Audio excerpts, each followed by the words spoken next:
Baik, Assalamualaikum warahmatullahi wabarakatuh. Pada video kali ini saya akan membahas tentang pengelolaan dan perencanaan destinasi wisata, yang mana di dalamnya ini terdapat 4 poin utama yang akan kita bahas. Dari perencanaan ini, dan poin yang kedua adalah why we need planning, yaitu kenapa kita perlu membuat sebuah rencana. Dan yang ketiga adalah element of destination planning, itu adalah elemen-elemen dari perencanaan destinasi wisata ini sendiri. Kemudian yang terakhir adalah poin keempat, yaitu process of planning, adalah proses-proses dalam perencanaan sebuah destinasi wisata. Jadi di poin pertama kita akan membahas tentang the meaning. Jadi apa sih tourism planning itu? Nah, tourism planning ini adalah perencanaan pariwisata yang mengaplikasikan konsep-konsep dasar perencanaan pada umumnya dengan penyesuaian terhadap karakteristik sistem pariwisata untuk mencapai tujuan pembangunan wisata. Di posisi perencanaan pariwisata ini terdapat sebuah pola, di mana posisi pertama ditempati oleh existing, kemudian perencanaan, dan terakhir adalah tujuan. Nah, dalam sebuah perencanaan pariwisata, pastinya kita akan mempunyai tujuan, di mana tujuan itu akan diawali dengan cita-cita dan rencana untuk bisa mendapatkan apa yang kita tuju.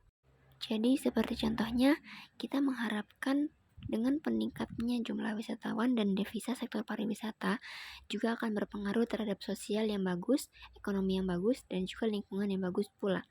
Namun, nyatanya banyak kasus dalam suatu pengelolaan perencanaan pariwisata di mana saat jumlah wisatawan itu meningkat dan baik, tapi sosial ekonomi dan lingkungan itu tidak menjadi semakin baik.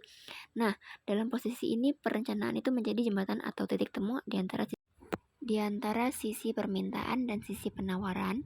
Jadi, di sisi permintaan ini ada permintaan pasar atau dari konsumen, di mana setiap konsumen itu pasti memiliki motivasi, preferensi, dan juga ekspektasi terhadap suatu produk.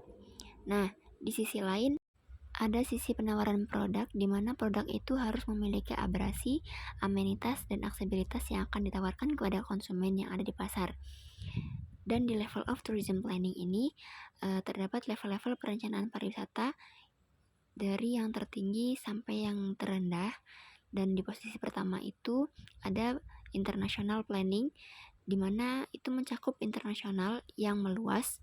Lalu posisi kedua ada national planning, kemudian disusul dengan posisi ketiga ada regional planning, dilanjut dengan subregional planning, lalu development as planning, facility site planning, dan yang terakhir adalah yang paling rendah, ia adalah facility design planning.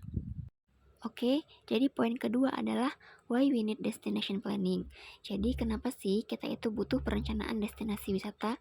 Yang pertama, untuk memaksimalkan manfaat dan meminimalkan dampak negatif pengembangan pariwisata.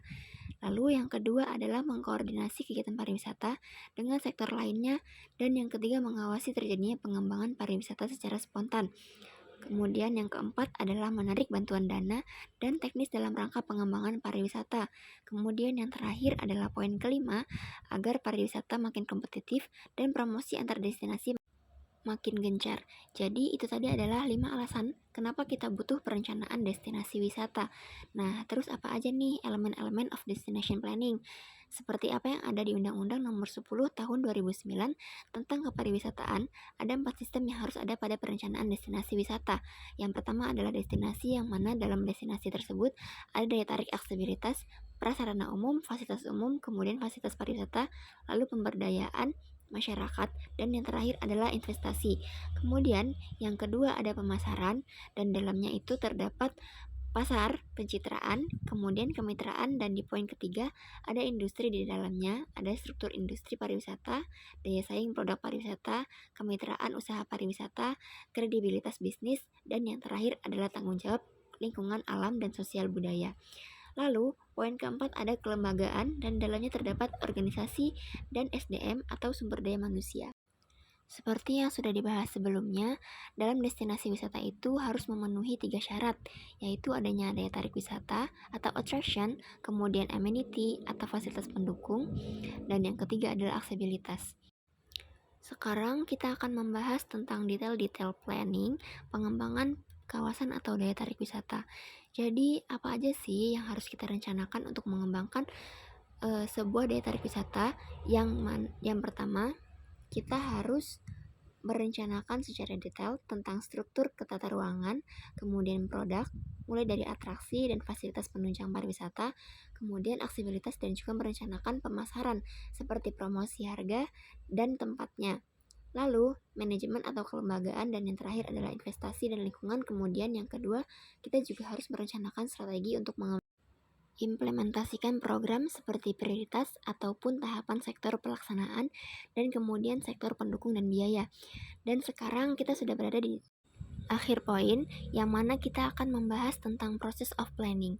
Jadi proses-proses untuk perencanaan destinasi wisata ini apa sih yang akan kita bahas dalam poin terakhir ini? Nah, pada proses ini akan dilihat dari decision maker-nya. Jadi siapa sih yang akan membuat? Misalkan ada pemerintah atau organisasi non-profit, kemudian ada commercial enterprise atau lembaga swasta. Nah, dari tiga elemen tadi, mereka itu akan melihat dan merencanakan akan membuat sesuatu seperti apa. Jadi yang pertama itu kita melihat dari objektif. Misalkan kita akan mengembangkan sebuah destinasi wisata, contohnya seperti pantai, kemudian site selection, di mana tempatnya, lalu building dan site design, bagaimana desainnya, seperti apa bangunannya, dan bagaimana. Lalu mereka akan melihat construction-nya, dan yang terakhir adalah operation atau pengoperasian. Nah, di situ akan dilihat bagaimana mengoperasikan untuk selanjutnya wisata yang telah dikembangkan tadi bisa digunakan oleh pengunjung. Biasanya ketiga elemen ini akan melihat dari sisi objektifnya. Jadi, apa maksud mereka mengembangkan sebuah wisata ini, lalu kemudian mereka akan mencari kekuatan sumber dayanya atau kekuatan budayanya. Lalu mereka juga akan mencari tahu untuk bagaimana sih cara pemasarannya, kemudian sosial site-nya, dan informasi-informasi yang ada di sana. Nah, di saat mereka sudah menemukan tentang kekuatan-kekuatan alam dan budayanya, mereka akan berpindah ke langkah yang ketiga, yaitu pengolahan data, di mana mereka akan mengumpulkan semua informasi yang sudah didapat, lalu informasi tersebut diolah untuk kemudian mereka simpulkan dan dijadikan konsep untuk pengelolaan perencanaan destinasi wisata tersebut.